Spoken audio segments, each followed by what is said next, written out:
Essential Garage Tape Pack, the only #1 Garage Tape Pack channel on YouTube.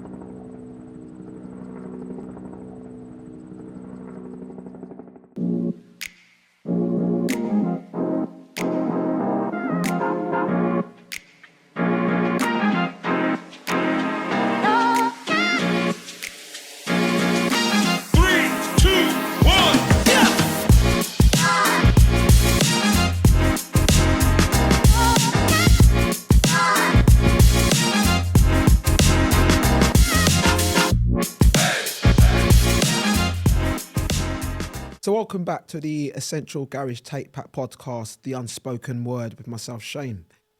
Today's guest is one that I have been waiting the most for. His background speaks a lot of volumes. We're talking well over 30 years of, remixing, producing, even his latest stuff. We've been doing some photography stuff, to name a few. He's been a legend in the game. He's done so much that I've inspired by his work, and I am so honoured to have him in the chair today. Gavin Face Mills, lovely to have you today. How are you? Good to be here, man. Thank you for asking me. Yeah, you're welcome, man. Welcome. And how are you doing these days? Good. Yeah, life is good. Life is good. I'm not doing as much music as I was sort of like 30 years ago. Yeah. But you never really stop, I mean, if you love music, and even I sort of stepped away because I've just been producing like 25, 30 years and I love photography. So I sort of moved over to that a little bit. Yeah. But I've sort of found my love again in the last year or so. Yeah. It's actually because my wife, I had all my records in the garage and she's like, you should just sell all those records. They're just sitting there. And I thought, all right, I'll do a Discog store, start selling my records. Yeah. I sold like one or two and I was like, oh, that didn't feel good. In fact, I've been there, so I know you mean. Yeah. So I started going through all my records and that sort of brought back my love again. And I'm having a bit of a love affair with vinyl again nowadays. Yeah. So I'm sort of back in it, but not producing, just being a listener and enjoying music again. Sometimes and going out, going lots of gigs and sort of back to where I started, just being on the other side and just being a consumer and enjoying music again. Yeah. And sometimes from that outlook it's nice to look in as definitely, well. Definitely. Just, to rediscover what you've missed as well, and maybe certain tracks you might not have heard for a little while and, I remember I've got that somewhere or... As a producer, it's always like you're listening to stuff and you're sort of pulling it apart and you think, oh, I like those hi-hats and stuff on there. Absolutely. And, oh, that's a nice snare drum. Yeah. And being the photographer, and I was taking pictures of lots of gigs, that was nice too, because the music was just sort of there in the background and things would catch my ear and I'd be like, oh, what's this? And, and I'd go and ask the DJ, which is nice because as a photographer, I know most of the DJs who I'm shooting and they know who I am. So I can sort of go over and like, oh, what's this you're playing, Yeah. So it's sort of like I found my way back into the music again a bit. Oh, that's good. But we will talk about that. We'll go to that. We'll go to that, definitely. We'll go back first, We've right? got to go way back first. Back. Of course, why we're here today. We're looking to talk about, your journey. Yeah. Your journey, how you started, and sort of bring it up to where we are today. And cool, of course, why we're here. So it's called the Unspoken Word. Some things that you may have not spoken about before, but we're trying to get to that truth. We're going to speak the unspoken word. The unspoken. I like that. Let's talk a bit about your background. Where you're from? Any siblings? Londoner, yeah. Parents both English, some English, Yeah. That's what my girlfriend used to say years ago. She was Polish. And right, okay. She's like, oh, you are English, which means you're from England. Yeah. And you were English, because both your parents are English. She had Polish parents. So, okay. Yeah, I'm English, from Harrow. Harrow, yeah. Lovely town. Yes. It's all right, yeah. It's not too bad. Not too bad, yeah. All right. I've different parts of Harrow. I did live some outskirts of it a while ago, years ago, but I used to come into Harrow Weald or Harrow. All right, so all right. I'm familiar with the area. So, really nice. My old stomping ground. There you go. Any siblings? I've got a sister. Yeah. She's not music. She was the sensible one. She did the law degree and everything and started her own business. And I was always like the sort of more creative one. Yeah. Fair enough. Okay. And so sort of just talk us through the early days. So how did you get into music, if I could ask? You go right back to the very start. The very start. The very start. Okay, so I think my my first memory of music, we were on holiday in Spain with my parents, and I remember the hotel we were staying at. They were playing like they had a disco in the hotel. Oh, And this is where I discovered black music. Because my parents they're into music, but they're into like jazz, classical. They like Latin music actually. So there is some of my influences as well. Okay. But at this hotel, they had this disco, and I remember them playing "Don't Stop Till You Get Enough," Michael Jackson. no way. And I was like watching these people dancing. I was like, oh, I like that.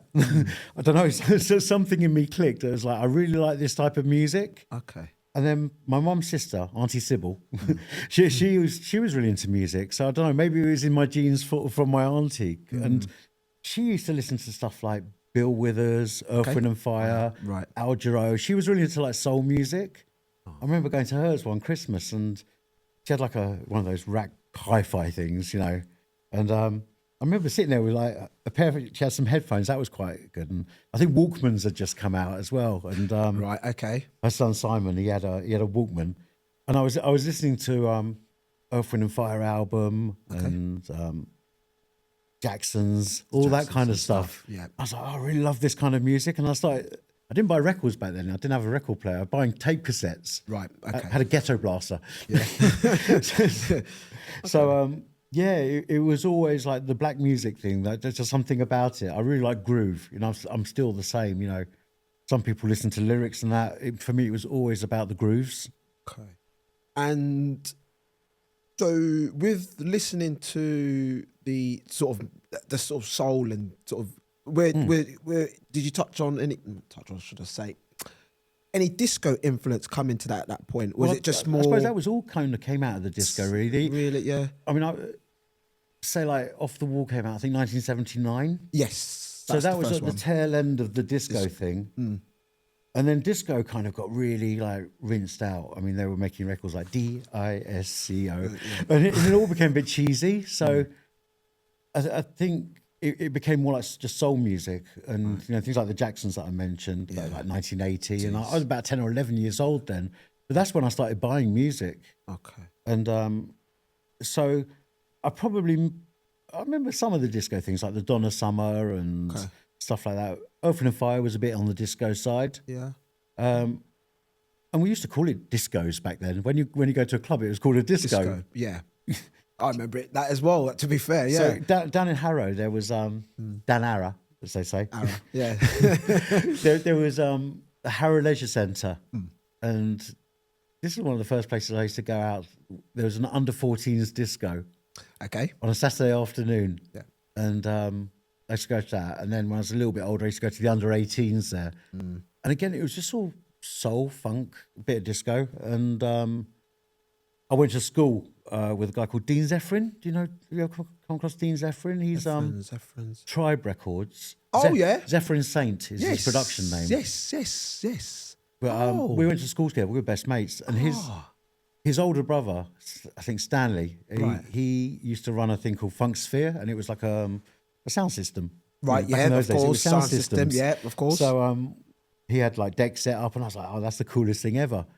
So I was really young. I was about 13 years old, and I'm a Jewish kid, right? So I had a bar mitzvah, and when you're 13 and you have a bar mitzvah, you get some money, and I was like, you know what? I'm going to buy some of those decks with my money.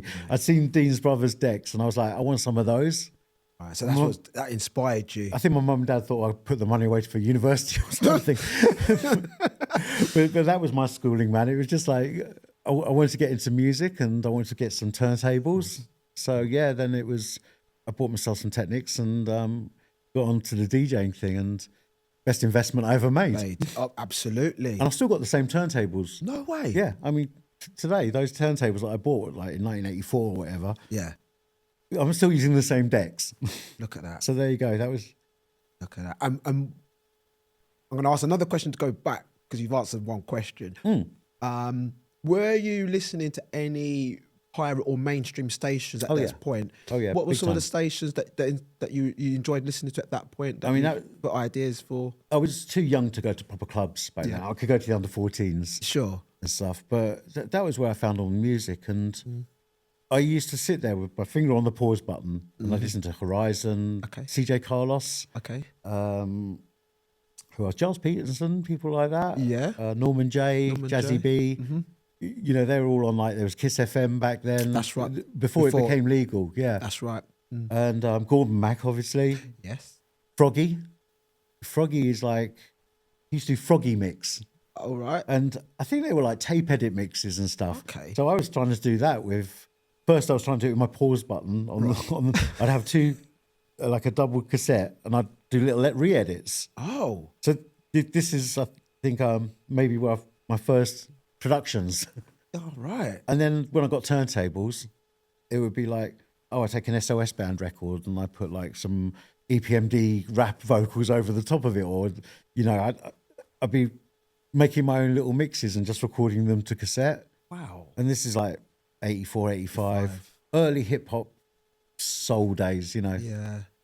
Electro, sort of that period. Yeah. Okay. Yeah, because that was quite a thing in that period of time. Yeah, Just before me. And obviously, you know, sort of listening to the radio all the time. Yeah. Oh, these are the records that I need to go and get. Right. So I didn't have much money for records back then. But So what's your first record you bought, if I can ask? If you remember. it was Off the Wall, Michael Jackson. Off the Wall. Off the Wall, Michael Jackson. Okay. The Earth and Fire, I Am album. Yeah. I mean, I listened to those albums to death. You know, I know every single little lick and every bit of vocal and everything on those albums. Off the Wall is definitely an album. The production on that is It's just ridiculous. Yeah. Yeah, Quincy really done ridiculous. well on that. People can't even make an album like that anymore. No way. The musicians, and it's just so good, that stuff. And, you know, it stood the test of time. Absolutely. Quincy. Yeah. Quincy. Yeah, definitely. George Benson as well. I was a big George Benson fan. You know, it's funny you say that, because it weren't until a good few years ago, maybe more in lockdown, I really got to discover his music a little bit more. And he's like an unsung hero. So much stuff that he's done. Doesn't get the credit for a lot of the stuff he's done. It's really good stuff. Yeah. I mean, there's the 80s soul stuff, but before that in the 70s, he was like, I'll come on to 70s because I went back. I grew up in the 80s, and I'll get to the reason for that in a minute. Sure. But George Benson, all the CTI jazz stuff as well. And I still find new George Benson tracks that I didn't even know. I did a radio show the other day, and I was really shocked because George Benson, he did a track called Chiba Chiba. Not heard that one. No. You probably know what Chiba Chiba is. If I hear it, I probably will remember it. Well, I was very surprised, and it was just like a really raw funk track. Okay. But it was well before the kind of like Give Me the Night and all the smooth kind of sounding. Sound that he was doing. Yeah. Okay. He did a lot of jazz stuff, and it was very jazz. Yeah. There's another side of George that I didn't know about till quite recently that was like this sort of dirty funk sort of stuff that he was doing. Yeah. Yeah, now I've got to check that one out. Now I've got to put that on the old Discogs list of many. He's never ending, the Discogs list. It's infinite. Yeah, tell me about it. 3,000 and still counting in the one. Oh my list. God. Yeah. You're as bad as me. Yeah. Maybe even worse. Serious. It says, but I might have. I know I've collected stuff over the years, and then I realise, I've got that, so I've got to chop that off the list. But it's getting around to it. I keep on buying my records on Discogs because there's records like you've got a little pile of mine there. There's things in there that I probably haven't even got copies of. I probably gave them to someone thinking I had another one. Yeah. So I end up buying my own records quite a lot on Discogs as well. That happens, bless you. Just touching on that, so during sort of 84, 86 period, were you still in school, college? I left school really early. I wasn't really like into the academic thing. Okay. But I didn't imagine for a minute I was going to have a career in music and anything. But my mum used to be a hairdresser, and I was like, I quite like that. And so I got a hairdressing apprenticeship. Oh. You used to do work experience, they called it. Yeah. And I got a job in a salon in town. And it was meant to be 3 days a week and then 2 days a week go to school. 3 days a week you go to do your work apprenticeship. And I did like a fully qualified hairdresser. Yeah. I started off at a salon called Daniel Galvin on Baker Street, and then and Tony and Guy, who are still around. Yeah, of course. Yeah. Back then they were smaller. They only had like 3 salons, so I finished my training off there. The great thing is I was in town, and I was still in the music thing heavily at that point, and you know, I used to make up tapes for the salon. Oh, for that's people to really listen to. good. And I used to go out in my lunch hour, and I didn't earn much money, but all the money I earned, Got back into the music. I used to go to City Sounds. I don't know if you know City Sounds in Holborn. Sound, yeah. And Bluebird Records in Edgware Road. Didn't go So to I'd Bluebirds, no. go out on my lunch break and I'd be buying records. But I was DJing a bit because I was putting on little parties, or I had my own setup that I could go out, had some lights and speakers and stuff and that. And like when the 89 rave thing came, one of my friends was doing raves and called Biology and Weekend World. They were like big 89 raves. We will touch on that just in a short.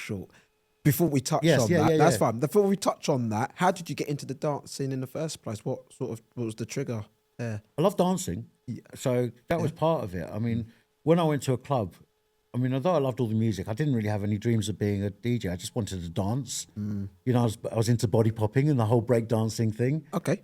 I mean, when I used to go to clubs back in sort of 84, 85, people were having battles on the dance floor. Dancing was like a serious thing. I used to go to Covent Garden and like be with like a dance crew, and we go around with a cap afterwards. Like, and you know, that was how I spent my summer holidays. And Dean Zephyrin I went to school with, and I mentioned, you know, Of course. he used to come with me, and you know, we went to school together, and then that's what we do at the weekends. We go out and dance, and then we go to the clubs and be dancing, and that was sort of what got me into it. Even though I had my decks at home, and I was, you know, DJing was just like a thing. I never imagined I was going to be a DJ in main clubs or anything. I just did little parties for friends and stuff. So were there, at this point, were there any particular records that stood out during this sort of early acid house, this dance wave of music that was creeping through sort of mid to late 80s now? You think, oh, I like this. Mid 80s. I mean, there was things like, there was even like early, not acid house, but it was house, Chicago house. Chicago house, shall we say, yeah. That's so, I mean, acid to me is like TB303, acid machines, and it's that sort of sound, like DJ Pierre. Yeah, that's an Fantasy example. Club, Yeah. Maurice Joshua. To me, that's acid. But Chicago house was more like Farley Jackmaster Funk. Yeah. Things like Love Can Turn Around. They were hitting the charts. So amongst I was playing all these sort of soul, funk, hip hop records, you'd play a house record because it was just all dance music. It wasn't like, oh, you were a hip hop DJ. Or you were just a DJ and you played dance music. And it was all dance music. So those early houses, Marshall Jefferson, Steve Silk Hurley, Jack Your Body, you know, they were big tracks. They were like getting in the charts over here. And then in the UK, there was things like Mars, Dave Durrell, Pump Up the Volume. Yes. So we're coming towards the mid, late. S-Express, theme from S-Express, Smart More. And that, again, it wasn't really housey. And then there was that sort of proto-house sort of sound. So it was sort of drum machines, and it was like faster than the soul music. We didn't know it was house. It was just music, dance. It was just sort of up-tempo sort of soul music, you know. Okay. So from that, as you were then sort of talking about the events now, you would do, how did that come about? Well, like I say, I was working in the hair salon. Yeah. And he was actually a client of one of the girls who worked there. He came in, I don't know how we got talking about it, but he says, oh, I'm doing this rave called Weekend World. Okay. I was like, oh, I'm a DJ. And by then I DJ'd at a few clubs. I was playing I had a thing called the Scam at the Limelight. Okay. I managed to get a job there, and I was DJing there once a week, and Crazy Larry's in Chelsea. So there was a couple of clubs, and I said, oh, can I come and play at your event? Yeah. And he said, well, we're fully booked on the main stage, but you can come and play in the side tent. So I got on the flyer, and the first Weekend World party I was DJing there. Okay. Then he went on to do this other one. There was Biology, Energy, Rain Dance, Sunrise. Those were all the big London raves. And back then you could name all the DJs. It wasn't like now where there's like thousands of DJs. You know, you can name them all. It's Fabian Groove Rider, Carl Cox, Mickey Finn, Jumping Jack Frost. Yeah. All those guys who are still around today. Yeah. And I was lucky enough to sort of like come up with those guys. And because there wasn't many DJs, if your name was on a flyer or two, when other promoters were looking for a DJ, they'd be like, oh yeah, DJ Face, you know, he played a Rain Dance, or he played there. So that kind of got me in, just like that 1 chance meeting with somebody in my hair salon led to so many everything. And were you called DJ Face, or was you something else at this point, or? Yeah, I always thought DJ Gavin doesn't sound very good. I didn't want to be DJ Gavin, and so I was trying to think of a name. You know the film Quadrophenia. It's a film about the mods and the rockers set in sort of London. Then they all go to Brighton for a big mod fest. I have a feeling, and they all ride scooters. I think it's like maybe mid 70s. I think that came out of that film. I think it's something I've heard, but I don't think I've watched. But definitely the name is. So in that film, Sting is one of the main characters. Oh, okay. And when Sting walks into this club, they're all like, "Who's that?" He's like dressed in this really sharp suit. Yeah, he looks really cool. They're like, "Who's that?" And he goes, "He's the Face." And I always remember that. I thought, "Oh, that's a good name." Yeah, the Face. Yeah. So when I was trying to think of that, I was thinking, "Oh, the Face. Yeah, I could use that." Yeah. Not comparing myself, I'm anywhere near as cool as Sting. Nobody's as cool as Sting, but but I thought, that'll work. Yeah. So DJ Face or The Face or Face.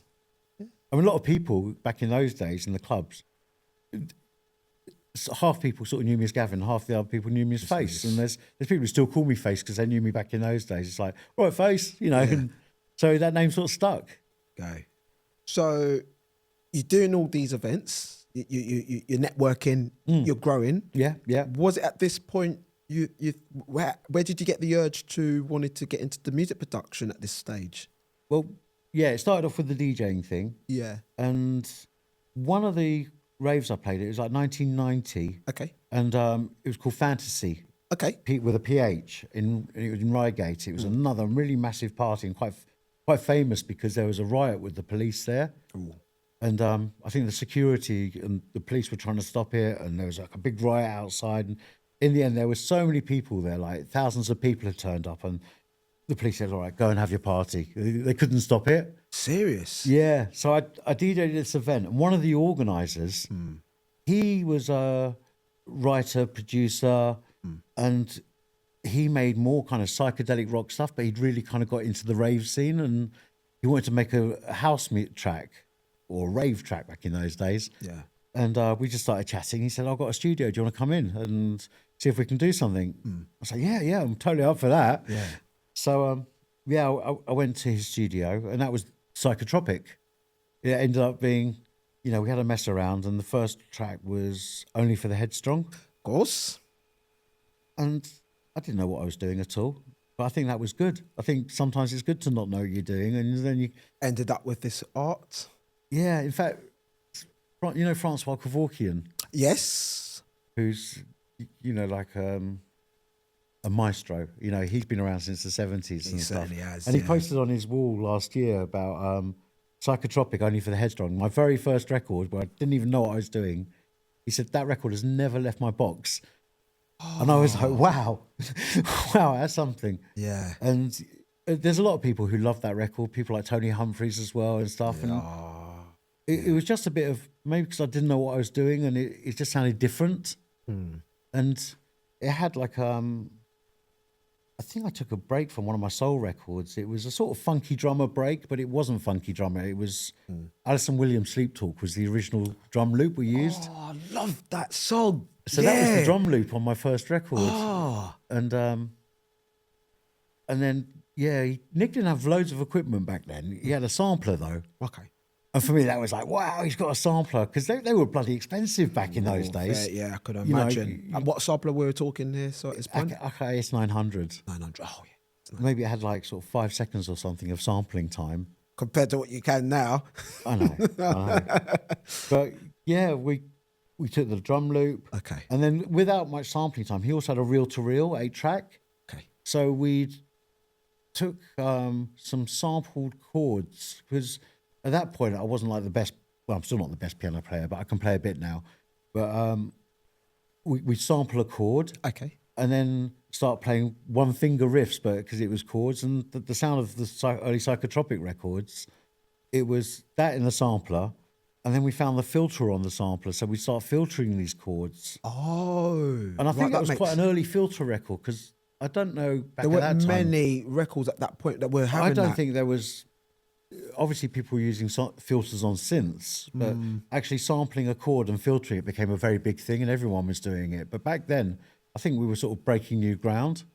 So that record was all sampled chords, and it was like little bits of vocals off a cappella albums and stuff. Okay. And I think the keyboard sounds. He only had like a Casio keyboard, you know. But I think that one we sampled. The bass sound was off of Mantronic's "Got to Have Your Love," dum dum dum dum dum, dum. We just sampled one note of that, and then in replay it's dum dum dum dum dum dum. So that it's giving all my secrets away, but it doesn't really matter. This is why you're on the Unspoken Word Podcast. It's all about sharing. Sharing is caring. Sharing is caring, definitely. But okay, so a few inspirations from that from your work. So that did all right, that track, you know. And then Yeah. we had another one called Psychosis, which was quite similar, but similar vibe. And then we broke out of it a bit, and we did Hypnosis, became a massive track. Okay. You know, that's like quite an anthem. And on Discogs, I was quite shocked how much copies go for. Mm-hmm. Yeah. It was like, so, yeah, and that one, we actually used one of the sounds off the Casio CZ101. Okay. And it's that da-da-da-da-da-da-da riff. Which everyone knows, like, who's around back in those days. And that one, I nicked the idea as well off of, it's very similar to Dexterous, Nightmares on Wax, you know that track? Yes. So it's the same pattern, but a completely different sound. Okay. I think George from Nightmares on Wax even pulled me up about it once. I don't, blatantly, mate, sorry. But we're good mates, you know, so no. He's forgiven me, I think. No. But the inspiration and the idea, it was there. I think a lot of, you know, people who produce, your music is just an amalgamation of all the music you listen to and all the ideas, and you're not ripping people off, you're just influenced by things that you hear, and absolutely all those different influences all come together and make your sound. And that's exactly that. Exactly. I'm going to move a little bit forward, all right? Now, we're talking now start of 1990, okay? And then we're going into the sort of 92, 93, and things are a little bit different from the beginning of 1990. And so music's changing, and there's all these different sub-dance category or genres, if you like, your early hardcore, drum and bass, jungle, the US garage was coming through. So 92-3 seems to be this period where things are just changing. Everything got split off into their own little genres. Yeah, absolutely. Before what was it? It was just all rave music. Right, absolutely. Why was that period such a golden era of change, in your opinion? There was a really strong club scene around that time, I think. Yeah. And, you know, maybe people wanted to go, who were into techno, they wanted to go to a techno club, and people who were into garage. It wasn't UK garage back then, it was more garage. That's right, yeah. And, there was lots of, it started to be like different little scenes. I think maybe because the rave thing became illegal, and the rave thing was, you know, these big illegal parties, and then they sort of changed all the laws, and festivals all became organised, you know, and sponsored and stuff. And there seemed to be a lot of smaller things happening, and those smaller things, I think, sort of began to be like more categorised. So you'd want to go to a drum and bass club, or you'd want to go to a house club, or you want to go to a techno club. Yeah. So I think that was a real, like, I won't say a turning point, but it was a key moment, I think, where all these things started to go off in their own little directions. Okay. Or big directions, not little directions.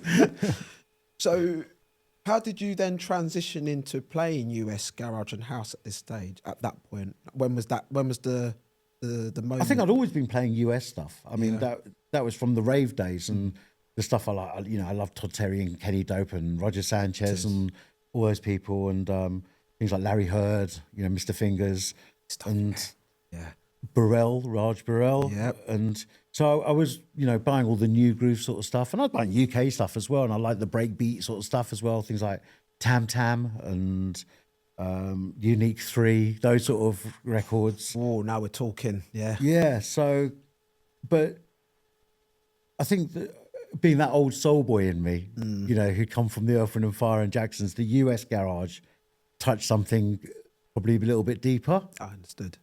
Yeah.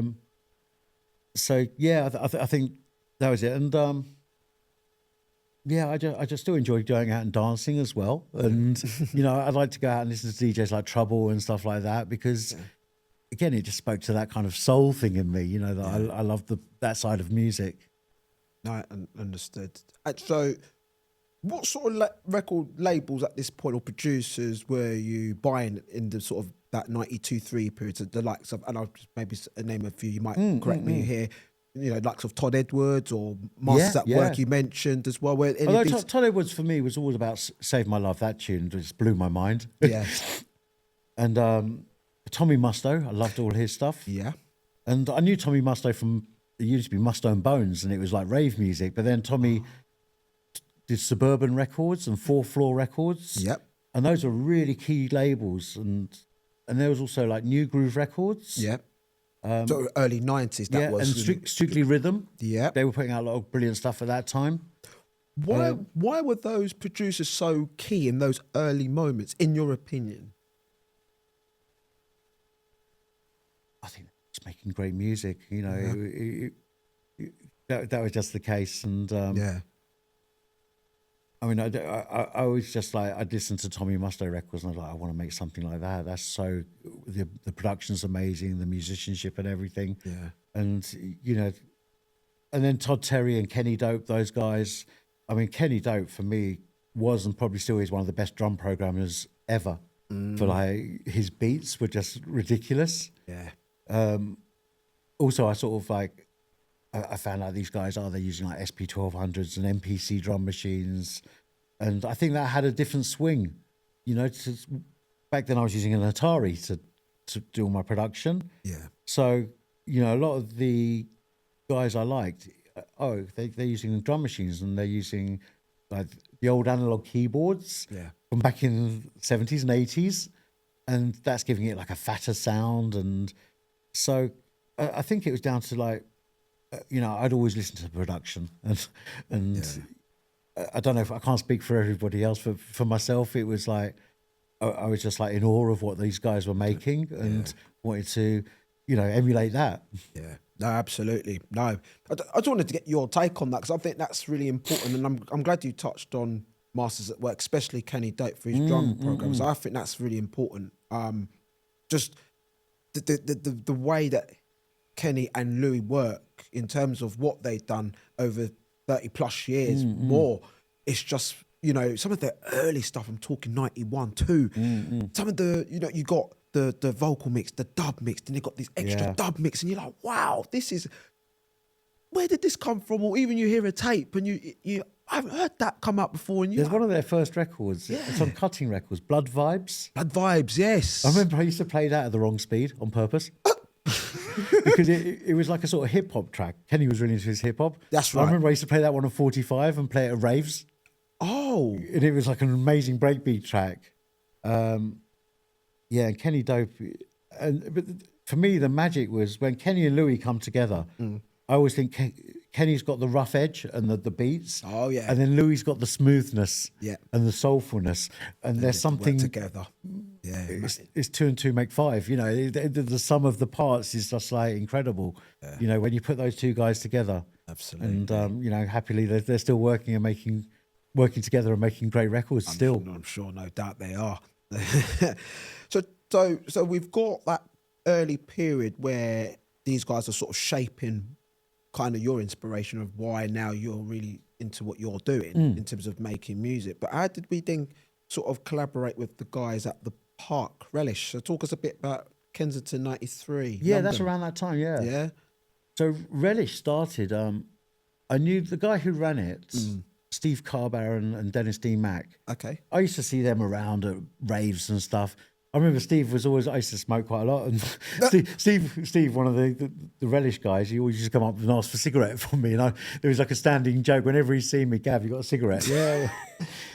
So it made me felt like he owed me and he gave me a residency at Relish. Oh. When Relish first started, it was like an after ministry club. So ministry would finish at 6 a.m. Okay. And then you drive up to Battersea, sort of 10 minutes away. Yeah. And they used to do this pub on Chelsea Bridge Road. I can't remember the name of the pub. Okay. But it was like an after hours. But the people who just didn't want to go home and stay out all weekend.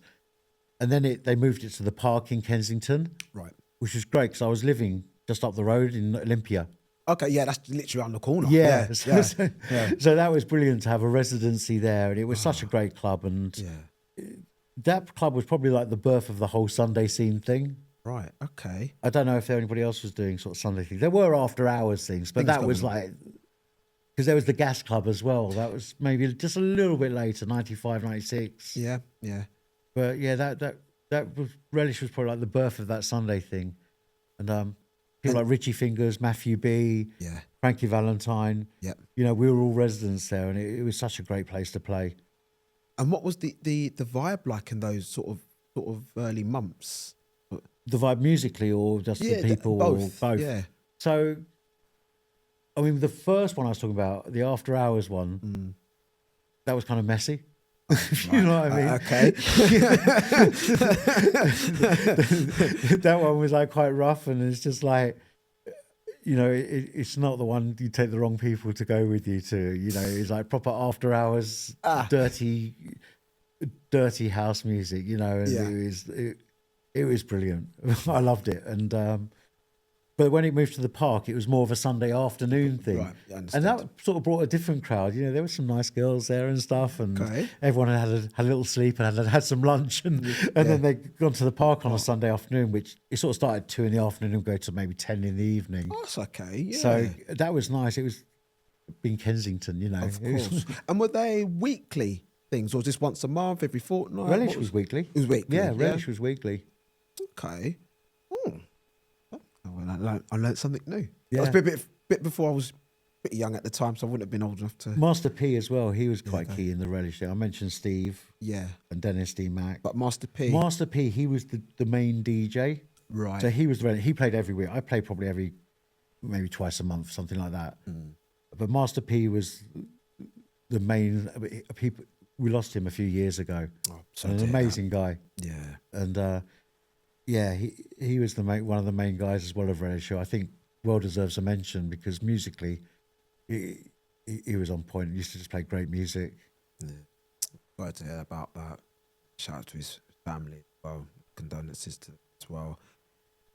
So, Relish is kicking is in full swing. Yep.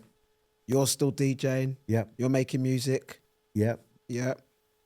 How did you meet? How did you end up meeting your partner in crime at this point, Brian Thorne? So there was a point between Psychotropic, and then that was with a guy called Nick Nicely, who I mentioned. He was like the sort of psychedelic rock guy who said, "Oh, I want to make some house music." Okay. And we worked together for a number of years. But then I thought, I want to start buying some equipment, making some music myself. Okay. And maybe working with some other people as well. So I was just messing around. Then I was asked by these guys called Toto, who were club promoters as well, and I used to DJ for them. They'd started a record label, and they had a track, and they were like, "Could you do a mix for us on this record?" And they'd hired out a studio, and they said, "Oh, you know this keyboard player guy called Brian. Okay. So he can come down and do some stuff with you."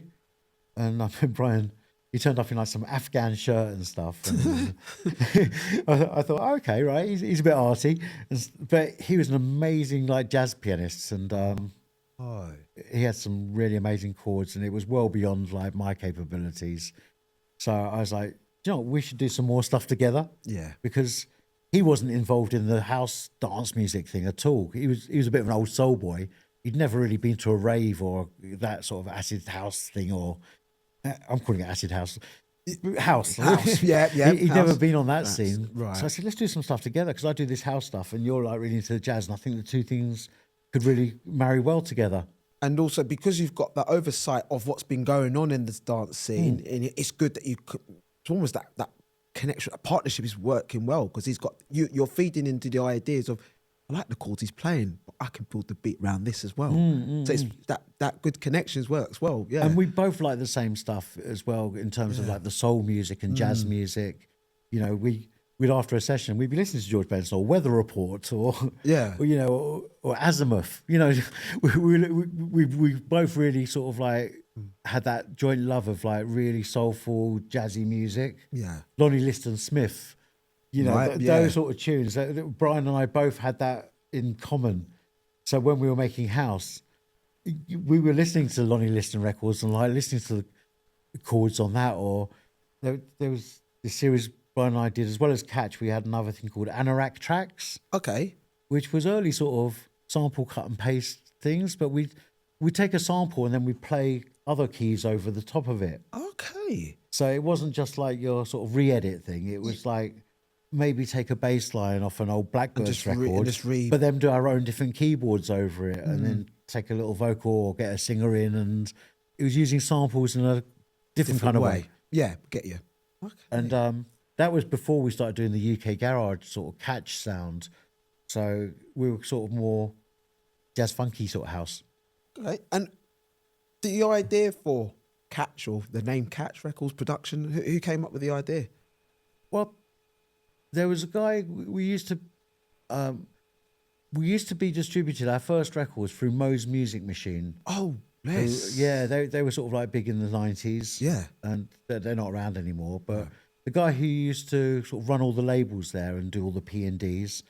In fact, before he was at Mo's, we met him. Our first record we pressed was another distributor called Pacific. That closed down. He went to Mo's. Okay. And then Brian and I, we're making these tracks and we were trying to sign them. We go around all the labels at the time and cap in hand, please sign our record. And we thought, you know, we should just press up our own records. And that was the beginning of like why we started Catch Records. Yeah. And so Andy Bailey, who was Mo's Music Machine, I can't remember who came up with the name. I think we came up with the name, but he was sort of part of the label. Even to this day, you know, when we're doing Catch business, Andy's still involved, you know. Okay, that's good. Oh, that's good. Oh. So, yeah, Catch came sort of me, Brian, and then one of the guys at Mo's. Okay, that makes sense. Okay, so just going to move a little forward there. So you've got the Catch side of things going on. What studio equipment now at this point? So mid-90s now, just sort of before you started touching, making sort of the house and garage. What sort of equipment were you using? I gathered a few bits by then. Yeah. The first thing I bought was a Roland Juno 106. Okay. Which is like an 80s analog. Yeah. And then I bought SH101, another Roland, which is like one like that. And it comes with a grip on it, so you can wear it like a... I didn't know it comes with... It's quite a short little keyboard. Yeah, that's right, yeah. It's amazing sound. It's still a great sounding keyboard, that. And so I had that, and I bought the MPC drum machine. Which one? MPC 60. Yes. So I've still got that. You still got that? Still got that. Mark 1. Yeah. The sound out of that. They're still really sought after, and they've got their own sound. Mm-hmm. I think it might be 12-bit, and it's got like a grainy sort of sound, but when you put like a kick in it, it's kind of dirty and heavy, and then the swing on that. Absolutely. And it's also got like called a timing correct. But if you hold the timing correct button, it just makes... Like if you're pressing the hi-hat and the timing correct at the same time, it will just go digga, digga, digga, digga, digga, digga, and whatever the swing you put. So you could do this clever programming because you're not doing that. You just digga, digga, digga, digga, digga, and it was to swing beautifully, and it was such a creative tool to work with. So when we were in the studio and, you know, doing Catch and I was engineering for other people, everyone wanted me to use the MPC, not just for my stuff, for their stuff as well, because it had a really great sound. I mean, we'll probably get on to talk about Tuff Jam in a bit, but But Tuff Jam, I mean, it would definitely be like, oh, can we use the MPC? Like, yeah, sure, you know. I'm always happy to use that. Yeah. So that was always doing the drum duties. Yeah. We recently interviewed Nathan Lockett. Nate Dogg. Nate Dogg. Yeah. Nate Dogg. We recently interviewed Nathan on the Unspoken Word podcast, and he spoke very highly of you. Oh, I would speak highly of Nathan too. I love Nathan. Yeah. Yeah. Really enjoyed that episode. And I just wanted to just take a moment just to reflect on, you know, what was it like working with him in his early years, like with some of the stuff like with Over You and going on. Like, what was that like? Well, I met Nathan through this girl, Fee, who was just like someone I used to go clubbing with and stuff. And there was Fee introduced us, and Nathan sort of knew of my music. I don't think back then he wasn't really sort of on the radar so much. He hadn't produced so much, and maybe he felt like a little underconfident with his early mix downs. So he would bring stuff to me to just mix it down in our studio, because he had like a really tiny setup, and he was like, I wanted to see if I can get it to sound a bit better. Okay. So he'd take it to another studio, and that was where I came in. So the first couple of Baffled records, I was doing the mix downs, and Over You, yeah, but I think that might have been the first one. Okay. And there was a couple of the Baffled things that we did, but then his sound just like, he didn't need me anymore. So, first couple of things I mixed down with him, and then he went off and doing his own thing. But we identified with each other because he used to get loads of people coming into his studio, which was down south. Yeah. He was like the South London guy. If anyone was making a house garage track or whatever, they go to Nathan's studio. Yeah. And I was the same, because I had like lots of people coming to my studio, and I was engineering for them. Yeah. So we were talking, like all the time about, different things. And, oh, should we just do something together? And I was doing the Banana Republic on Catch. Yeah. And he was Baffled, so we Baffled Republic. And Baffled was him and G Smooth. That's right, yeah. And, the four of us, we just get in, because I think it's always nice to have new influences and fresh vibes coming in the studio. If you work with the same person every day, you get sick of each other. And it's like Brian's chords don't sound as good as they did when I first met him, because I've heard them all, like thousands of times. Yeah. And he could pull anything out of the bag and play it. But that familiarity, sometimes you need something fresh to kind of just like bring the vibe and bring something new. And so doing those sort of collaborations, and that was why we started working with Baffled, and again, Tuff Jam using our studio, and then we did TJR. Yeah. Which we'll get on to. Tuff Jam Republic, Baffled Republic. Yeah. You see the similarity. Yeah, it was always like a collaboration with different people. Yeah, no, absolutely.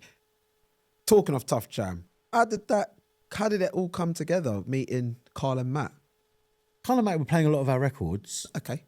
And at that time, Matt was living sort of quite close to me. I was in Edgware, and he was over in Neasden. Okay. So he'd pop over and pick up some records and stuff, and we just became mates. And again, I think it was like down to, he was making records. He used to make records with a guy called Justin Cantor. Yes. That was probably before Tuff Jam days. And then he got together with Carl doing the DJing, and they were starting to make records. Carl has a long history as well beforehand. You probably know, he was working with Double Trouble. Yes. And I knew Carl from, I used to go and see Carl DJ back in like the 80s, when he used to play a club called Jacqueline's off Oxford Street. Mr. Jones alluded to that on one of the episodes of the podcast. Yeah. And I was always amazed by Carl's mixing, was incredible. Yeah. And this is in the days of like Salt and Pepper, Push It. And that's like mid 80s. So I knew Carl from then. And then another friend of mine, Aston, who's the Freestylers, different style of music, but we grew up together as well. And he worked for Double Trouble. He was their engineer. And then when I went down to the studio, I knew Carl from those days. So with Matt and Carl, it was like we all knew each other. And I think when they came to their productions, they wanted to just polish them a little bit. They made these ideas for records and just wanted someone to sort of like just add a little bit of something, or they'd have an idea. I mean, that's probably how it started. And then after we'd done a couple, it's like they became really busy on the remix thing. Yeah.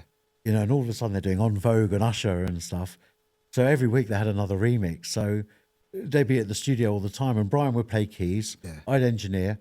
I do odd bits of drum programming and stuff. Yeah. And Carl was very hands-on as well. Matt was more the kind of sit back and producer. Matt didn't get so much involved in the engineering side. Okay. But I think that's always really good, and not everybody has to be hands-on. Otherwise, it's just like everyone fighting to get on the keyboard. Yeah. Sometimes you need the person who sits back and is like, actually, can you just try that? Yeah. So, that's how the Tuff Jam thing came about, really, was like us engineering for them. Yeah. And then let's do something together. And that was TJR. Which I've got a copy. Ah. Let's find this out. So I have a copy here. You got the Multiply one. I have got the Multiply one. So That looks well loved. and some. It falls out the sleeve. I don't have a copy of this either. Do you not? No, but I've got it on Catch Records because before we got signed to Multiply, we put it on Catch. So I've got a copy on Catch, which is quite nice and clean still. Yeah. Talk us through about the TGR project. I know you mentioned it. So talk us through Just Get Better. Why was that such a timeless anthem, in your opinion? That's a bloody good record. Yeah. Well, you know, sometimes you just go in the studio and it just goes right. And I think, you know, I remember I got the beats going to start with on the MPC, and probably Colin Matt had their hand in that a little bit as well. Yeah. And then I remember we put the beats, and then the bass line came up, and we'll probably all say, "Oh, I did that." Yeah. But I can't remember. Probably a bit of all of us. Yeah, of course. And and it was just the beats, and we did that. I was like, "Oh God, that's heavy," and that's the track, really. I mean, we got Xavier and did the vocal. What an amazing vocal. Yeah, Yeah. and but people didn't really play the vocal that much. It was more the dub. Which was bits of the vocal. Yeah. But we'd messed around with it, and I think that Todd Edwards, if I get my words out, Todd Edwards, Yeah. that Todd Edwards influence of like warping the vocals and trying to make them sound a little bit kind of unhuman in a way. Oh, okay. So that just gets better with time. Right, I'm with you. Yes, So that's what they get. Was it was just one word where he's singing. I can't remember what word, but we chopped a bit out of the word and it went I, and then we put it up an octave. Oh, and that's how that came. And that was like, oh, that's some magic sprinkling on that bass line and the groove. And when you sort of like chopped Xavier's vocals around, right. and I love Xavier did an amazing scat, which was one take. You know how it starts? Is that da-dum-dum day, da-dum-dum day? Yeah, that's right, at the beginning. Yeah. I mean, that is just huge. Everyone knows that intro because of Xavier's amazing scat on that. Yeah. So, but funny enough, everyone was playing the dub, but then Matt did his own special edit where he took the dub and then cut in bits of Xavier's a cappella. So there was like a special rub, which never came out on vinyl, and it should do. You know, Matt should release that. Maybe he just likes to keep it for himself. You know, one of those special... Yeah, Matt, you need to pull it out. One of those special rubs. And then recently we did some remixes as well. We did... There's a Majestic mix. Right. Sam Devine did one, and Brian and I did one. Okay. But the funny thing is, when you get a track like this, it's remixing it. It's like everyone just still plays the original. You've done something and you've done it right. And some records you just... I think if it's like a whole song and you find a new way to give a new lease of life to that song. Yeah. But really, it's just like we got it right the first time. Yeah, absolutely. But I mean, the label, they still got to try, haven't they, and sell some more records. I like the Majestic mix and the Sam Devine mix. And Matt did one with Scott, sort of like an unofficial one as well, which is pretty good. And there's a DJ Fen mix, which is great as well. So there's a few new mixes that newish, a few years ago now, but they're all good. But I still think the original. Yeah, nothing can. Yeah, it is. I was walking down Old Street the other day, and this white van came past, and I heard do do do. I was like, yeah, man. I wanted to shout out. I want to say, hey, that's my record. White van man playing my tune. Yeah, that is. It is a classic, and one that when you think about. Always think, Just Get Better. I think 97. I remember where I was when I first heard it, and it was just a special moment because it was one of those moments I really was starting to get into the garage with, being at school at the time. So just hearing some of the boys at the school playing it, it was like, okay, I like the sound, but don't know what it was. Like, bit like what you were talking about. It's not, is it house? Is it acid? It's garage, but you don't know what sort of genre does it fit in, but it sounded nice. So that was where Just Get Better. It was just one of those few tracks I heard, like the Spin Sugar, those sort of tracks that were sort of blending in. Summer 97, it was that time I was hearing that. I think this is that sound before it went all two-step.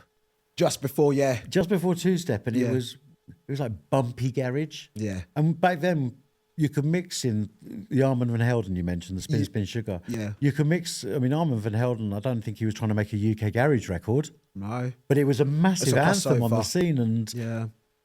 I don't think we were particularly trying to make UK garage. We were just it was just music. garage, and but it was like a kind of like trying to have the sort of soulful US sort of sound, but with a more bumpy. Grant Nelson, another guy who was like doing that sound, and it was just like a bit more kind of garage, but with a bit more. Yeah, that's another conversation. That one, no, I tell you. Oh yeah, Grant. Yeah, oh yeah, that's a different conversation. But there's a few tracks that I just want to quickly just go through. So I know there's a lot of stuff you collaborated or engineered on, and I just want to just go through a couple I've got on my list here. Starting with the collective effort, It's Just a Feeling with Memsy. I love that record. What was that like putting that together, man? That is a classic. So I mentioned Andy Bailey from Moe's Music Machine. Yeah. He also represents a guy called Johan S. Who's from Sweden. Yeah. Yeah, Johan, yes. Yeah. Yeah. He did some stuff on Underground Vibe. That's right, yeah. Yep. And I think he was sort of hooked in with Stonebridge as well. Yeah. Maybe he used to do stuff with Stonebridge. He wasn't so. Stonebridge, but he was sort of like hooked in with those guys. So Andy said, I've got this guy, Johan S. He's coming to London. Do you want to get in the studio together? And we said, cool. And we wanted to do a vocal track. So we just started working with Memsy at that point. Yeah. I think this might have been the very first Memsy track. We'd met him and... Well, this one here, the Delve Crew. Yeah, that was after. After? Yeah, I think so. It's that- a long time ago. Dalkey, that's with Booker, isn't it? The Booker, yeah. Yeah, so that was I after. think that the one we were just talking about is 96. This one's 97. So I think it's just a thing. I think that's 96. And this is 97. I think this came after, yeah. Yeah, come after, yeah. Yeah. Ah, yeah. So this was Memsy as well. Mehmet Hussein. Memsy. He's always the Memsy. Memsy's hilarious. He used to come and see. He was like, he should have been on stage as a comedian. It was just like, we'd just be laughing all day with Memsy in the studio. And he was really good at like doing voices. He'd be like, hello, it's Mr. Nose Talk here. And he'd get on the mic and you'd just be cracking up. He's great, and he could do... If you asked him to do Marvin Gaye, you're like, baby. Not like that, obviously. Yeah, much better than that. But but he was a master of doing different voices. Yeah. Great singer. Great guy to have in the studio because, sometimes you're listening to the same kick drum for 10 hours solid. You need someone who can just lighten up the vibe. Absolutely. I'm just going to pull out something because I want to ask the question. I'll show you this. Oh, yeah. Did you have anything to do with that? Yeah, I made it. Me and Norris. Okay. That's me and Norris's sister. Rose. Okay. Yeah. So Norris and I, we'd done other things. We had one on Underground Vibe that you mentioned. Funky Groove. Classic. That might have been the first thing we did. And that worked really well. That was... it did. Yeah, I remember Spoonie used to rinse that tune out. Oh, yeah. I've got a La Cosa Nostra. This is a very early one. This is before...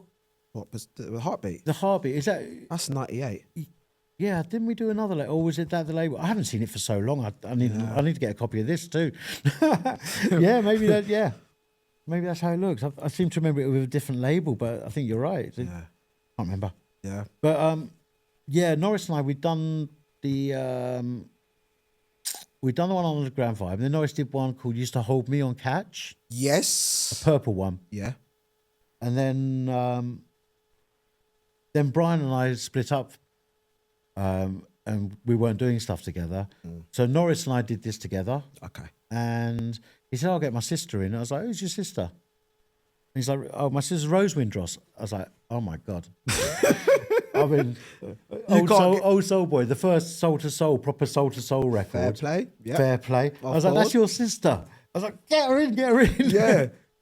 So yeah, she's incredible. And what was it like working on that record? That's a special record, that. Yeah, it's great. I mean, Norris and I are really good mates. Yeah. And we still talk all the time. Yeah. Yeah, love Norris. Special guy, really great guy. And it was just great working on this with Rose. And Norris in the studio. He's just such a good vibe person to be around when you're in the studio. Yeah. If it's not working, you know, he'll just straight away, no. But when it is working, he's like, that's heavy, you know, and you just need that. You know, he's very decisive. He really knows what he likes, and great DJ as well. Oh yeah, 100%. Yeah, without a doubt. Yeah, incredible DJ, and love the way he plays. And so. But going back to what you said about Spoonie playing Funky Groove, there is just this one set that Spoonie plays at the La Cosa Nostra in '96, and the way he just mixes the funky groove in is just so tight. He's a very good mixer, isn't he? Yeah, man. Very good So mixer.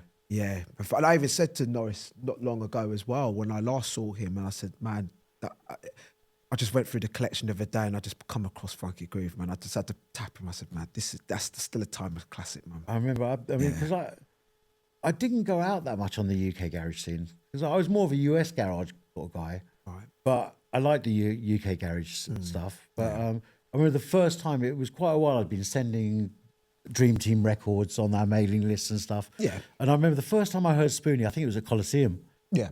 I was like, wow, this guy's really good. I can see why he's like one of the top guys. He, like you say, he's a great mixer. Yeah. Great selection. Yeah. And maximum respect. Absolutely. So this UK garage scene is taking full swing, 97 into now late 90s, and things are a bit more commercial now. There's more compilations coming out, more music's being played, everyone's making more music. The scene's changing. So we get to like 99, early noughties. Did you notice the change in the scene, and what made you sort of move a little bit towards your Headtop production? Headtop. It's funny, 'cause we were just talking about Spoonie, and Nathan and I, we'd done the Baffled Republic thing, and we were good mates. We talk all the time, and we said, Nathan had this idea, I think it was Nate who said it, let's just make some music that's kind of UK garage, but we'll twist up Carl and Spoonie's head. that was exactly, those were his words, I remember them. It's just like, let's make some music, we'll just twist up the head, and let's do some, it's like UK garage. Right. And I was like, I was really into using live musicians on stuff at that point. I wanted to get more live musicians. Yeah. And I was buying records from Release the Groove, like the house stuff. Oh, I love that shop. And then upstairs, I'd go and see Jean-Claude JC. Right. And I really liked the music that he was selling, because he would serve up like Patrick Forge and Giles Peterson and those guys. Yeah. And being the old soul jazz funk guy, I'd go up and see Jean-Claude, and at that point I was like, yeah, I want to start using more live musicians on my music. You know, not just having like, Sort of just programming and... yeah, I mean, Brian was great with the keys and stuff, but at that point I think Brian and I parted ways. Brian just decided that he was doing lots of session keyboard playing and he just wanted to go off and do his own thing, so that was all cool. Yeah. But yeah, losing my thread slightly, but we were talking about So getting the live musicians and Headtop. That's where we were. Yeah. So Headtop, yeah. Nathan said, oh, I want to do some music that twists up Carl and Spoonie and those guys. And so the first record we made was the Matrix Don Donna 12-inch. And Nathan would come over, and at that point I'd moved back to my mum's. And I was living at my mum's house for a while, and I had the studio up in the loft. And Nathan would just come and stay for a whole week. and we'd have different musicians coming in. Yeah. And we'd watch movies as well, so that the Matrix had probably come out around that time. And I was like, I love that thing where he says, oh, do not try and bend the spoon. Let's stick that in a track. And Nathan was really into, I don't know, some just really kind of off-key films, being Nathan. Yeah. And there's a film called Belly. Of course.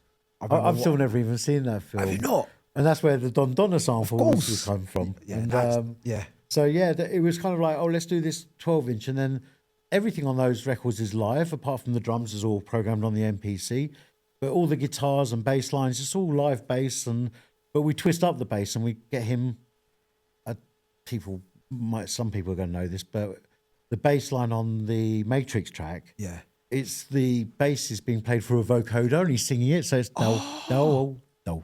It's got a really kind of very unique sort of bass sound. Yeah. And that was sort of inspired by the sort of Bootsy Collins funk sort of.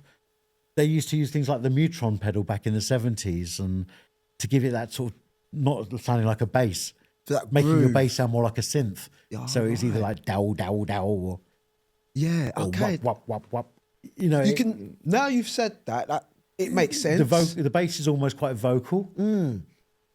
Okay, and you know what? It doesn't. It's very similar to the other side of the record, but you wouldn't know they were two of the same record because they're completely different. I think the first one we did was the Don Donna, Yeah, and that maybe was had more samples than us playing the keyboards. And then on the Matrix, Yeah. a guy called Marcus Begg okay. and Sasha Popovich, but actually we call him Sasha Snake Dog. All right. Okay. Because Popovich doesn't sound very kind of like super cool bass player. Yeah. So he was Snake Dog. Snake Dog. I like that. On the credits, it'll be Snake Dog. And we just get into just twisting up sounds and trying to make mad stuff. And it was like, just get into the studio and let's see what craziness we can come up with. And Marcus would play some guitar.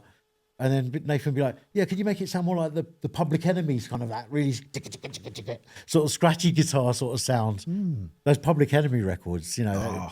I mean, I talk about the soul funk influences, all that stuff. I was really into the hip hop as well. And me and Nate were both into like the Public Enemy and De La Soul and all that 80s hip hop stuff. So that was also a big influence to our sounds. As well.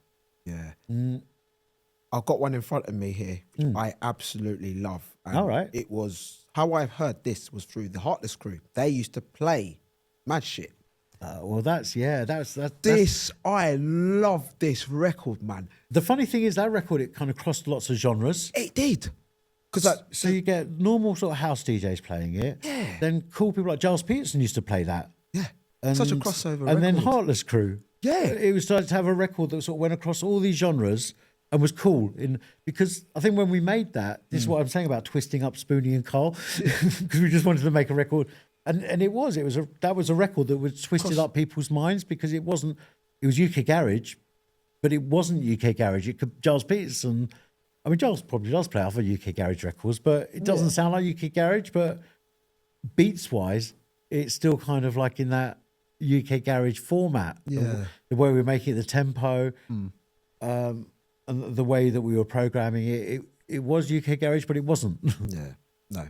I love that record too. Yeah, it is. I because I didn't even know what the name of the track was. I just kept hearing it, and I remember I was doing my West End record shop. I normally do. I normally do the circuits. I do Release the Groove, Uptown, Black Market, and then I'll go maybe go to one of the HMVs bit, Tottenham, Bond Street. Can't remember Bond Street, and then Bond Street was the other one, and then Tottenham Court Road one. Yeah, anyway. And I remember going in, which one it was, and I just remember just seeing it on the shelf. Put the needle on. I thought, oh my God, that's the tune I was looking for. I didn't even have a second listen. Took it off, put it on one side because I already knew. I appreciated that record. It's got a couple of samples on it. There's a Nico Gomez sample, like a Latin record, and a couple of Latin little samples, but they're not the groove. The whole groove and everything. Again, it was all live. Even the drums. My drum programming is quite basic. Yeah. And there's a guy called Mike Hazel who played percussion on that. Yeah. And it's his percussion that just rocks it. Yeah. So again, it was just like trying to bring that live musicianship element into that UK garage thing. Yeah. We tried to get a deal on the Headtop thing, and we shopped it around, and Ireland were a little bit interested, and there was a few people interested, Right. but nobody signed it. And it's funny, I was in Croatia a few years ago, and do you know DJ Hatcher? Yeah, of course I know Hatcher. So Hatcher's like, what happened to that Headtop stuff? Because Hatcher used to work in Croydon in the record shop there. Yeah. And He used to work in Big Apple. Nathan used to come in and Big Apple, that's it. Nathan Yeah. used to go and take in like test pressings or go and play him stuff. And he's like, what happened to that Headtop stuff that you were doing? I said, we've got a whole album worth of stuff. And he's like, put it out. I'll put it out for you. And we did talk about it for a minute. Yeah. But we haven't got round to it. And then just the other day, Simon Dunmore, who I worked with, Defected, he came over, and there's another track we called Sweet Power. Yeah. So that's a cover of a classic funk fusion record by James Mason, Sweet Power. Yeah. And it's a straight up cover. It's our version of James Mason. But Dunmore came over the other day and he's like, you should repress that. You should put it on a 7-inch or something. It's like, And then we made that 20 years ago, and it still sounds pretty good. So yeah, maybe the Headtop project will resurface because there's lots of other Headtop tracks that no one's ever heard. okay. Well, Yeah. never know. We'll see. We'll have to stay tuned, I guess. We've got an album's worth of material for sure, and we've released a few of them. Yeah, I would pull it out, but that's not down to me, is it? That's not down to me. I'm a big fan of the music, so yeah, that'd be nice to hear that if it ever does. So we'll have to look out for that if it does. Just wrapping up the podcast just ever so slightly, just before we do go on to our little thing that we do, I just want to mention, or if you could just maybe just give a few words to some of the stuff you did with copyright. I mean, I love that project.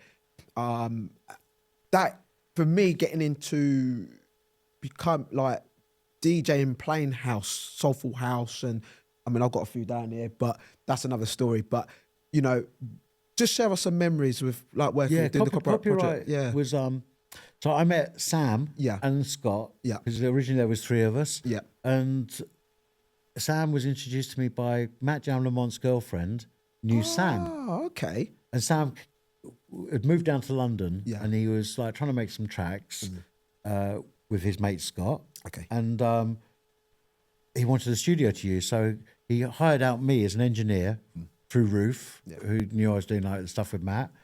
And we got to the end of the session, and we just done like a sort of sample cut up track and stuff.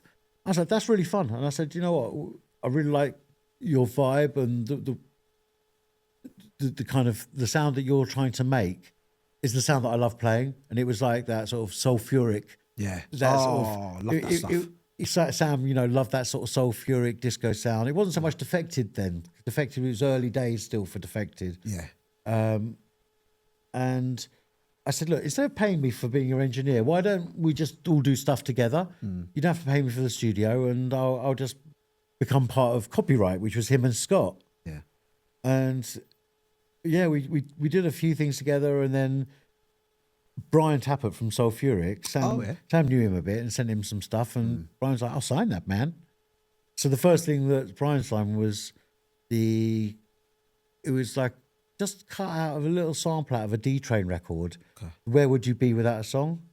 But it's from music, and people were like, where's that sample? I know that. But it was not Where Would You Be Without, you know what I mean? Everyone knows that song. But it's just like, where would you be without a song? And that's the only bit we used. None of the sort of well-known bit. It was like, you just take it was like the chorus refrain or something like that. A little section of it, and we strung it out for 6 minutes, and that tune still, again, stands the test of time. Sounds great. I can still play that out now. Yeah. And so that was the start, and then we did a couple of things on Sulfuric, and then Simon Dunmore was Defected. Of course. Oh, right, I like what these guys are doing. Can you come do a mix for us? And we've got this Kathy Brown track. Do you want to do a mix on it? And the Kathy Brown track hadn't been out or anything, and it was just a rough demo. So he sent us all the vocals, and then our mix became the main mix on that. Okay.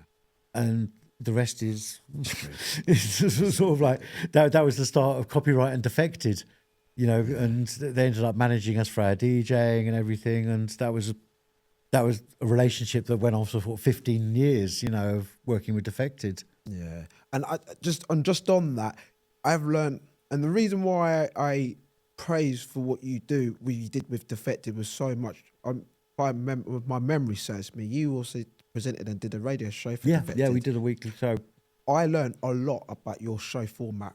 I think you should take credit for that, because as I was learning to kind of get more into the house side of things, it's quite easy that as a DJ, you just do a mix or you do a radio show and you just sort of bring, 12 or 13 records, whatever, and not have no cohesive towards your mix. When I started listening to your show, your format of your show was so organised. I don't think we can take all the credit for it as well. I think Sam and I presented it and stuff, okay, but it was the sum of all the people that Defected behind the scenes, who were sort of like coming up with playlists of stuff for us to play. You know, we were picking tracks, they were picking tracks. And there's a guy called Mark Duckett who's still around. He works with Shapeshifters quite a lot now. But he was the producer.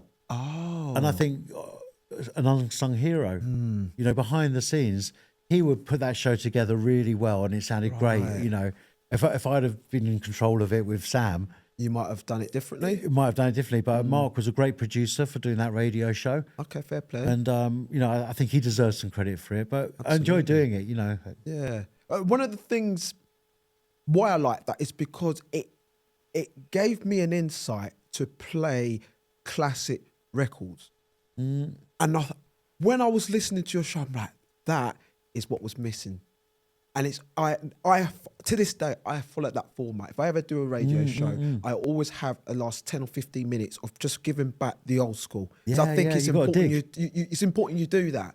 100%. You know, so even if I did a set of like upfront new stuff, or whether it be you do a mix and you're in the mix, and then you said that last 15 minutes, I always pick a random year. And if I think, okay, I want to go back to 99 because 99 was, I will pick 3 records from that year. It doesn't matter what genre it is, you know, you just pick 3 good records from that year, whether it be house or garage or whatever it is, and you just mix it because I want to give back 99. I mean, every DJ sort of likes to break new records. I mean, that's a great feeling, being the first person play something. Yeah. You got to remember, people love to hear stuff that they know. Yeah. And maybe even stuff that they've forgotten. Absolutely. And like haven't heard from, I remember that. I haven't heard that for ages. So I think it's really important to not forget where you've come from, and, you know, all the records that sort of like help shape the sound of where you are now. Absolutely. You can't just play new record. All the time, yeah. So, but I wanted to say thank you for that as well.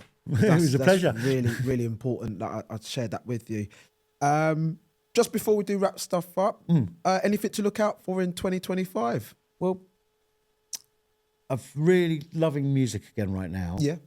But I don't feel the urge to be like a producer at the moment. Okay. And sometimes I pull out my MPC. Yeah. In fact, I bought a new MPC. I've got the MPC Live, which is like one of the latest ones. Yeah. And that's amazing. And I like just sitting at that. I don't sit at the computer. If I get out a keyboard, I'll just sit and play the keyboard. So I'm not feeling like I want to be a producer, because it takes a lot to sort of go in and make records, and you've got to be tunnel vision, Of course. and focused, and I've got so many other things going on now, and I love doing photography. Obviously, we spoke about that at the beginning. And I buy records every day. I'm obsessed with like filling all the holes in my collection of stuff that I want. So I said right at the beginning, I said, I've been selling some records and it didn't feel good. Yeah. Actually, I've been through pretty much nearly all of my records. I've got maybe 10,000 records. Oh. And ones I'm never, ever going to play again. Yeah. I'm like, right, let's just get rid of that. Either it's not what I'm going to ever play now, or I never will. Or sometimes, damn, that record's really expensive, and I quite like having it in my collection, but it's £100 or sometimes a £300 record.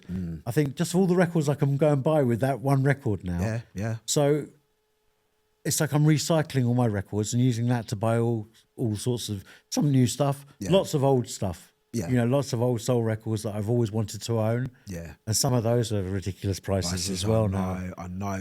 Especially the rise of disco and soul and funk and all of that other stuff now. It's really, even like CD singles now, gone crazy. You know, even cassettes. It's great. I bought the Dennis Ferrer album. Which one? The World As I See It. Oh, yeah, I've got that one. Yeah. Because it's got that Katie Brooks track on it. On there. How Do I Let Go? How Do I Let Go? Yeah. That track there, which I used to play off digital. And I was like, I need that in my collection. I don't feel like I actually have it in my collection unless I have it on vinyl. Yeah. It's no good to have it on a digital, because I only really play vinyl now when I DJ. Okay. And yeah, that's over £100, that record, that album. No way. Yeah. Blimey. And I remember, God, 2006, I think I picked that for like £13-14. You should have bought 10 copies. You're laughing now. I wish now. Yeah, I remember picking. There's a lot of records like that. I wish I'd have bought them. 2007. It was early 2007 I picked that up. Brilliant album. Transitions is such a good And I track. tell you what, I bought the same day as I bought Charisma's album. Church Lady. Yeah. Yeah. Oh, love, God, Church love Lady. Dennis, man. Dennis is a genius. Oh, yeah, I've met Dennis a few times and I've learnt a few things from him. He collaborated with us on the copyright track He Is. That's a big track. Big track. He did. And we sent him the track, and it was kind of like a sort of disco-y soulful record. And then we got Dennis to do a mix. Yeah. And it took him ages. And we kept saying, have you done that mix yet? He's like, I really like it, but I just want to find the right angle on it. And he is just like, again, it's very different sounding. Dennis's records are always kind of quite out there and atmospheric. out there, but in there, if you know what I mean. No, I get where you're coming from. And and then he sent us, I think Jerome Sydenham might have had like something to do with that as well. You might have worked on that. And when he sent us out, we were like, oh yeah, this is heavy. You can see why. This is the A-side, Dennis. So it was like, yeah, Dennis, you've done a proper job on here. So when we promoted the record, it was like, yeah, bring Dennis into this, man, because that's more of a collaboration. Absolutely. He even recorded like extra vocals to answer stuff. Yes, he is the kind of big gospel thing. Yeah. Dennis added that. Yeah. So This is we could talk about Dennis. Love his stuff. Love his stuff. Right. I'm going to end the podcast with some fun facts. We always ask our guests some fun questions. All right, I'm ready. Questions. I'm ready. You ready? Yeah? All right. In no particular order. Alrighty. All right. TikTok or Instagram? Facebook. Okay. Fair enough. I don't do TikTok ever. I don't. No? Nah. I've got enough. Just Instagram and Facebook takes enough time, you know, because I'm sort of looking at everybody's stuff and that. And we won't go into it too much, but Facebook. Facebook. And then Instagram and not TikTok. Yep. Fair play. Facebook's the one I'm on the most, though. No, that's understandable. Ibiza, Miami, or Croatia? All of the above at different times. In certain years, Yeah. Ibiza. Miami was amazing, sort of early 2000s. Yeah. Because I was rolling with Defected crew and Sulfuric crew, and we're just going to some great parties. And then later Croatia, because of like, at that point we was DJing in Croatia and I was doing the photos for Croatia, and that was amazing. You know, Ibiza also. I went to Ibiza last summer when I stayed with Dunmore. Yep. To Simon Dunmore, he said, let's get the band back together. Yeah. So my family and Sam Copyright's family, we all stayed together at Simon's Villa. Oh, that's and beautiful. We were out there for a week. And the funny thing is, all three of us, you know, we were out there for a whole week. We didn't go to one club because Ibiza's such a beautiful island, and just going to the beaches and going to nice restaurants. And there's that side of Ibiza too. Of course, yeah. Yeah. Yeah. So all of them, you know, I can't make a choice. Pick one, please. Pick one. Please. For at the time, Miami. I knew he was going to say Miami just blew my mind, man. Yeah. Just everyone was there, and I probably didn't sleep for a week when I was in Miami. I'd go back to the hotel. If I was got my It's head like down, a buzz, isn't it? It's a if I got my head down for an hour, you know, you want to get back up again because and you just like you'd be out at parties till 5, 6 in the morning. You go and have a little bit of rest. You might just go and sit by the swimming pool for an hour or two, and then in the afternoon the parties would just start again. Yeah. And there were some parties, you know, and so I heard DJs play from, you know, the Masters at Work, and it's like at some swanky hotel on Miami Beach. What gets much better? What gets much better? You can't, honestly, no. Oh, God. A great Miami moment was, this is before we started DJing with Defected. Okay. There was a party at the National Hotel, which is like a really big swanky hotel on Miami Beach. Yeah. And all these DJs are there, and it's like Bob Sinclair, Danny Crivet, Masters at Work, Todd Terry. Yeah. And Dunmore comes over to us. He's like, we've got to go and do a photo with everybody. Right. And we weren't really part of the Defected crew so much then. Yeah. Can you and Sam DJ while we go off? Like, yeah, hell yeah. I'm going to go and get my records now. So we got to DJ. That was our first DJing at Defected, was at that Miami party for Defected. Just like that. Yeah, because we were just filling in while they were all off going and doing a photo shoot to do a shot with everybody. And that was our first opportunity to DJ for Defected. Moment. Great moment. It was a great moment. Oh, bless you. All right, fair play. If it was your last meal, what would you choose? So you can choose a starter, a main, a dessert, and even a drink. Okay, starter. Yeah. Fatty tuna sashimi. Elaborate. Don't know what it is. So tuna. Yeah. Raw tuna. Okay. A fatty tuna is like when the fish has got like the fat on it, and it's right, okay. it's the most beautiful sushi ever. Okay. And especially my wife's Japanese, so we go to Japan every year or every other year. Yeah. And that is like, every mouthful is like, oh, heaven. Not everyone likes sushi, but for me, that's my starter. Okay. For my main course, I'm going to stay Japanese as well. Sure. Yakiniku, which is like Japanese barbecue. Have you ever had Korean barbecue? Yes. Same thing. You have a cooker on the table. Yeah. But in Japan, it'll be Wagyu beef. Right. Okay. So Wagyu is, again, it's that marbled beef where it's like all the fat in it, but all that fat just melts and it cooks in its own fat. And again, every mouthful, you don't have to put anything on it, and every mouthful is like, oh my God, I didn't know food could taste this good. This is heaven. So yeah, that maybe with a side order of fries. There you go. And a dessert. Dessert would be my mum's raspberry flan. Oh, you got to have mum's.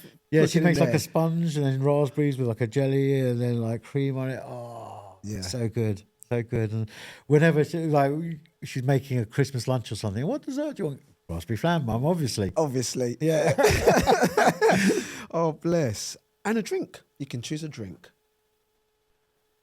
Non-alcoholic, can be alcoholic, can be anything. Do you know, I drink lots of milk. Yeah? I love milk. Yeah? I mean, yeah, there's lots of alcohol and cocktails I love, Yeah, of but every day, if I don't drink milk, Yeah. I get to the point that, I need to drink some milk. Yeah. I don't know, maybe it's the calcium or something, but I love just chugging it down from the fridge. Yeah. Don't tell the kids. No, don't do that. no. Don't drink out the bottle. But yeah, milk. Milk. Yeah. Okay. Does that sound really boring? No. This is your last meal, so if you want to drink milk, that's Oh, this is with my last meal. Oh, yeah. Yeah. Okay. No, I wouldn't have milk with that. okay. Oh, I don't know. Come on. Uh, It's your last meal. yeah, Coke. Coke, there you go. Yeah, no, There we if go. I drink, it's like a drinking thing and I go out to drink. With food, I probably, at a restaurant, Yeah. I just order a Coke. you Yeah. know? Can't go wrong. No. And just to wrap this last one up, if someone was to make a movie about your life, which actor would you like to play you? Interesting. I'll tell you who. My wife thinks I look a bit like him. Okay. Is do you know Liev Schreiber? Do you know Ray Donovan? Yes. Liev Schreiber, his name is. Oh, right. Okay. Yeah. Yeah, my wife thinks I look a little bit like him. I'm not as hard as him. I won't go beating anybody up or anything. But no, I think he's a great actor as well. Yeah. I mean, I've seen a couple of serious films he's been in. Yeah. And he's good in Ray Donovan. Yeah, of course. So, yeah, I'll go for Liev Schreiber. Yeah. Yeah. Okay. Fair enough. We'll leave it on that one. He's a bit taller than me and a bit better looking, but that's not a bad thing. No, not at all. But that's a great pick, though. But listen, Gavin, it's been such an honour to have you on the Unspoken Word podcast today. Oh, brilliant. Yeah, thank you for having me, man. I've been looking forward to this. Yeah, no, much appreciated. And thank you again, guys, for watching as well today. You know, you do remember there are other episodes that you can watch on the Unspoken Word podcast playlist. If you do just go through and just have a look for yourself. Of course, like, share, and subscribe to the channel. Share it with your friends.